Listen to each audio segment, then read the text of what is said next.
Layunin ng proyektong ito na bigyan ang ating mga magsasaka ng kaalaman at teknolohiyang magagamit nila na siyentipiko na paraan ng pagsasaka.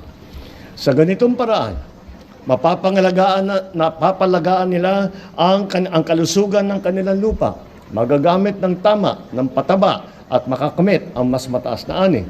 Hindi lamang ito'y nakakatulong sa ating mga magsasaka. Ang mga datos na makakalap mula rito ay magbibigay din sa ating mga tanggapan na mga impormasyon upang makabuo ng patakaran na sumasailalim sa tunay na pangangailangan ng ating agrikultura at sa bawat lugar dahil iba-iba ang sitwasyon. Sa simula, tutungo itong Mobile Soil Laboratory sa mga lalawigan ng Nueva Ecija, Tarlac, Zambales, Bulacan, Pampanga, Aurora at Bataan.